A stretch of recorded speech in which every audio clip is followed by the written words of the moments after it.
पूर्व मुख्यमंत्री झारखंड अर्जुन मुंडा बाबा साहब भीमराव अंबेडकर जयंती अवसर पर दुगली में किए शिरकत। अखिल भारतीय आदिवासी विकास परिषद द्वारा राष्ट्रीय स्तर के विभूतियों की उपस्थिति में बाबा साहब भीमराव अंबेडकर की 134वीं जयंती समारोह दिनांक 14 अप्रैल दोपहर 1 बजे दुगली नगरी जिला धमतरी छत्तीसगढ़ में आयोजित किए गया।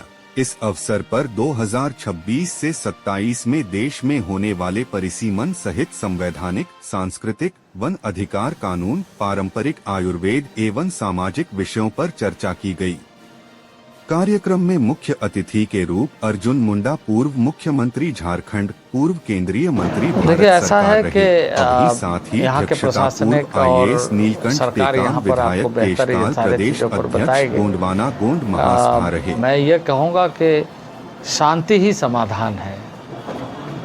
शांति के साथ यदि हम चीज़ों को देखें, क्योंकि हम जो भी करते हैं वो नेक्स्ट पीढ़ी के लिए करते हैं, आने वाले जनरेशन के लिए करते हैं। आने वाले जनरेशन को अच्छा रास्ता हम कैसे बता सके, यह इस पीढ़ी के लोगों को तय करना है।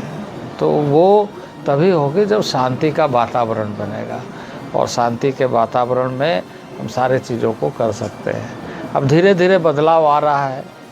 इन सारी चुनौतियों का मुकाबला करते हुए लोग अब इस बात को समझ रहे हैं कि समाधान का रास्ता में हमको इसी के बारे में बहुत सारे लोग नकारात्मक दृष्टि से कन्फ्यूजन क्रिएट की कोशिश करते हैं। ये एक समग्र दृष्टिकोण है कि पूरा राष्ट्र एक है, नंबर 1। नंबर 2 के ट्राइबल को कॉन्स्टिट्यूशनल राइट्स सीसी के ये जो यूनिफॉर्म सिविल कोड है उसके माध्यम से इसकी जीवन पद्धति पहले से ही बनी हुई है संवैधानिक अधिकारों के साथ। इसलिए इन्हें यूनिफॉर्म सिविल कोड की आवश्यकता नहीं, क्योंकि वो पहले से ही यूनिफॉर्म सिविल कोड की बात को इस तरीके से अपने जीवन पद्धति में लागू किया है और उसी को संवैधानिक व्यवस्था के तहत पहले से ही मान्यता दी गई है। तो इससे उसको न कोई प्रभाव पड़ने वाला है और ना ही इस पर लागू होने वाला है, क्योंकि वो नेचुरल वे में कॉमन लाइफ पहले से ही जी रहा है और उसकी व्यवस्था संविधान में बनी हुई है। आर्टिकल 244 ट्राइबल एडमिनिस्ट्रेशन के मामले में एलोबोरेटेड है कि उसकी व्यवस्था कैसे रहेगी। उस व्यवस्था के तहत एक नेचुरल लाइफ उसका बना हुआ है और वो कहीं पर किसी भी तरह से किसी में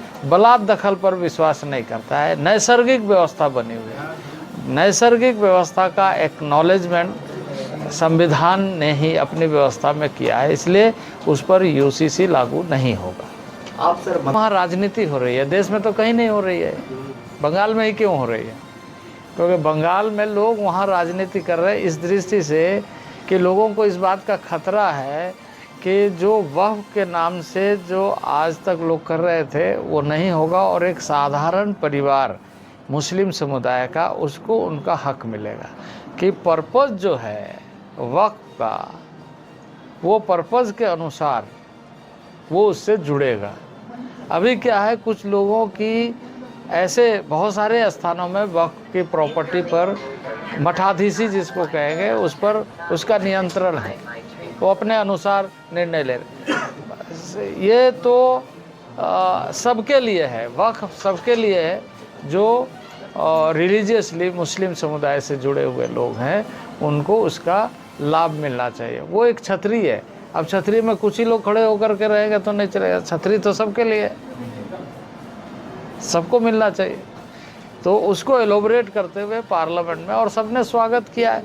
अब विपक्ष इसको राजनीतिक मुद्दा, क्योंकि ये हमेशा इस तरीके से जब सदन में इस बात की चर्चा हो चुकी है कि जब यूपीए की गवर्नमेंट थी उस समय लोगों ने इसकी बहुत वकालत की है कि वक्फ को संशोधन करना चाहिए, रिफॉर्म्स करना चाहिए और इस तरीके से करना चाहिए जिससे कि वक्फ का जो उद्देश्य है वो लोगों तक पहुँचे। पर आज जब बीजेपी ने आदरणीय नरेंद्र भाई मोदी के नेतृत्व में किया तो अब इसको आलोचना कर रहे हैं। क्यों? क्योंकि इसको राजनीतिक चश्मे से देखने की कोशिश कर रहे हैं।